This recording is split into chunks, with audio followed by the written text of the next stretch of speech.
So that's my first look at the Andoer sports camera. Comes in a nice little hardened box, a carry case on the top there, and a zip around the outside. I'll just have a quick look, see what we get inside it. Won't take too long with this. Okay, we'll just move the camera out to the side for starters, and we'll have a look at what we get. Get a couple of base plates for your attachments, another base plate attachment, a couple of circular attachments for rotation. That's your bicycle handle. That goes through your bicycle handlebar there. A couple more generic clips. Another generic clip, plenty of clips, you can combine them how you like. And over here we have got a variety of things. We've got some Velcro straps, always handy. Some plastic cables, tie cables, a metal tie cable, lens cleaning cloth, and some sticky pads, a charging or a data cable, and a set of instructions. And as you look into the instructions, yeah, pretty much everything in there. I'll set it all up, and memory card. Okay, like most of these instructions, they don't tell you an awful lot about the settings. They tell you enough to get you going, but not everything. So what I need to do now, well, first of all, sorry, before I do that, we'll have a look at the actual camera. It comes in its waterproof case. It's a bit larger than usual, which is nice. There'll be a collection of protective covers on, which I shall remove. You've got the external buttons, the usual 2 buttons there, 1 there, none on the front this time. Okay, so everything's going to be controlled with the 2 buttons, and 2 on the side and 1 on the top. We'll just pop it out if we can. Normally they clip off there, flip off the top, and release. You get a bit of a vacuum seal, so you've got to be, it's a bit hard to pull them out because this sort of silicon band causes a vacuum. There's the camera itself, and a nice little front.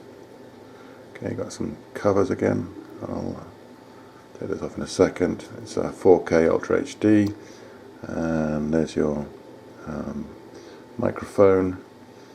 That looks like the battery pack there, actually. No, that's not the battery pack at all. That's your HDMI output, your charging cable, and your micro SD card slot for your memory. It's nice that that's covered up. That's quite rare.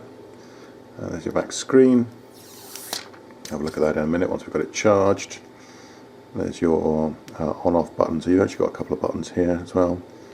We'll work out what they do in a minute. And on the bottom, there's your battery pack. There's a little case cover here for some reason, and I'm not sure what that's doing on there because it's stopping me slide that out. I need to take this off somehow.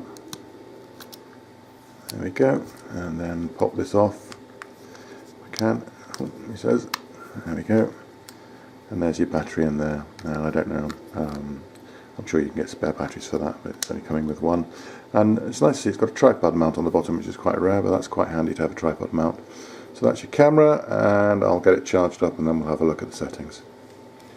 So actually, just before I finish charging, I'm going to prop a micro SD card into its slot. I find they can only go one way round, so if you put it in and there's a resistance, don't push it too hard. That fits in nicely there, it clicks in, and now I'm just going to pop the charger back on and get it charging. And you'll probably see as you put the charger on it, got the light there, blue light on top. The screen's going to pop up as it charges, but I'm going to leave that a while before I start looking at it. We're just going to have a look at some of the settings now. You can see that we're in video mode, okay, and you've got the mode select button here and the menu button there. So I'm just going to select the menu and go through the options for the video section. First of all, you've got the everything from ultra high definition all the way down to VGA. I'm just going to go for a full HD. You need to press the tick to select it. Second one, you've got your loop recording. Probably more important if you're using it as a dash cam, but you can have a new file generated every so many minutes. I'm going to leave that off. Wide dynamic range, that's gives you better sort of clarity of image, especially at early light when it's getting slightly dark. I'm going to leave that off for now. Exposure compensation, exposure values, that's if it's bright days or cloudy days, and you need to know a little bit about what you're doing with that. That's the exposure. You can see you've got 3 menus going across here, so we're going to go across to the second menu. Next you've got motion detection, probably more important if you're using it as a wildlife camera or something like that. We're able to take motion and take some photographs. You can turn your sound on or off in your recordings. Date stamp for your files if you want your date and time on the files. Angle, you can change your angle of your camera from 170 degrees wide angle down to 70. Perhaps that will reduce barreling, but I'm not going to leave it on 170. Last menu for video, we then have your gyroscope. That's probably suitable if you're going to use it as a dash camera. It's going to detect motion and stuff like that. And then we have our burst record, or sorry, our time-lapse record. Okay, so if you want to do a time-lapse film, you can do that quite easily. And then finally, you've got your image rotation for rotating it on the screen. So that is your settings for your video. Now I'm going to press the mode button. I'm going to go into photo still mode now. Okay, and again I'm going to look at the menu settings for photo still. Likewise, you start off with size, 20 megapixels all the way down to VGA, and I'm going to leave it at 20. That's what I want, so I'm going to select 20 and press that. Then you've got your self timer, so if you want to just do a self timer, self shot and stuff like that, you can set a self timer. Burst mode, okay, you can have multiple bursts of shots. That's quite useful if you're using it as a wildlife camera, and then a motion detection, and it'll fire off a few shots when you detect something. Okay, then you've got your quality of your picture. Fine, normal, economy. I'm just going to leave on fine because I prefer fine. Now you've got 4 menus here, so we're going to go across to the next one. Now we've got our sharpness of our image. I'm going to keep it at high. Then our white balance. So this is like if you've got different lamps, like fluorescent and tungsten lamps indoors, you can change it.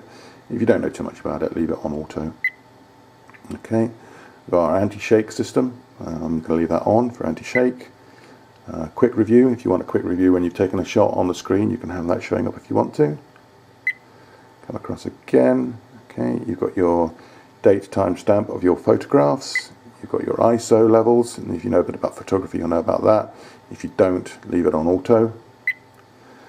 Exposure computation again, similar to movies. You can change exposure if it's a bright day or a cloudy day. Wide dynamic range, similar sort of thing as movie.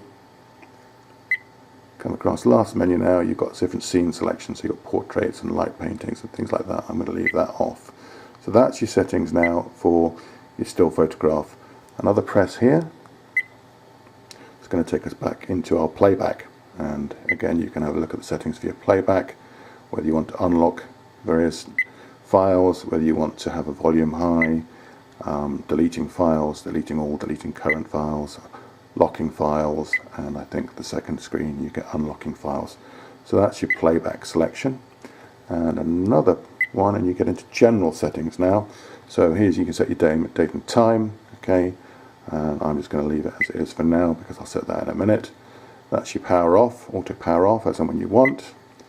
That's your beep sound, which is when I touch the screen, and I hate that, so I'm turning that off. So I shouldn't hopefully have the beep anymore. Okay, that's your voice prompts. This is the first camera I've come across where it actually talks to you, and when you press it to record, it actually says recording now. I'll do that in a second. So we'll leave them on for now. 4 screens here. Okay, language selection, obviously. Frequency of light. Okay, in the UK they use 50 Hz lights, and in the US 60 Hz. So you want to keep it on 50 for the UK. TV setting, UK we have PAL. Okay, that's for your TV output when you want to turn it on with your HDMI. Come across again, what have we got? We've got your microphone on or off. We've got format the card, and you should always format a card when you first install one, so I'm just going to do that. All done. Return to the default settings if you're messing up and you want to go back to how it was. Which version you're running at, so they might release a firmware update and this will tell you which one they're working at. And I think that's just about it, and that's your screensaver. Okay, so if we come back now, press mode again, and we're back into video record mode. Now I'm sure we can probably use this button. I'm not quite sure what that one does yet, I'll find out that in a minute. Okay, but as you'll hear, if I press record now, you'll hear it say voice video recording. Okay, so that's it starting, and I'll let it finish again, and then you'll hear it finish. Video stop. Okay, so you get some voice prompts, and you can turn them on or off. So that's a beautiful screen, nice and large, touch sensitive. You've got your buttons here, up and down, left and right, and menu there, and you've also got an OK there. That one should probably do video as well, I suspect, because then you can use it from when you've got the case on. Video start. Yeah, so that's your OK button for when you've got your case on it. Video stop. Okay, and all needs to be done now is go outside, take some video, take some pictures, and have a look at the quality. Beautiful little camera. So I'm just going to try setting up the Wi-Fi now. I've installed the app, the Cam King. I'm going to long press on that button at the top there. Hopefully that will bring up the Wi-Fi. There's the SSID and the password. Let's connect to it. Get to our Wi-Fi. It says Action Cam. Let's connect to it. Password is 1 2 3 4 5 6 7 8. 1 2 3 4 5 6 7 8. Connect. That's saying Wi-Fi connected, which is good. Come back out of that. Not connected. Refresh. Wi-Fi has no internet access. Allow access. Yes. Continue. Let's come out of the app.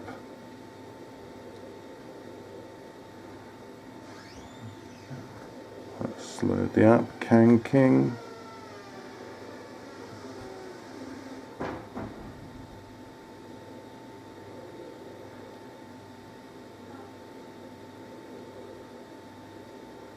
That's it connected. Okay, that's it there. All connected. Now I might have the setting quite high. I'm not sure if we can change the settings with this one. The higher you have the settings, obviously the slower the stream's going to be. And I've got this set to full HD, so I probably could do it dropping that down a bit. But that gives you your options there. I've not used this yet, so what have we got here? We've got okay, that's the playback files. That will be to record, I guess. I'll start the recording. You see it started recording there, and then stop the recording. I guess that's to switch mode to camera mode, so I can now take photographs if I want to. Take a photo like so, as you heard it going. Change now again.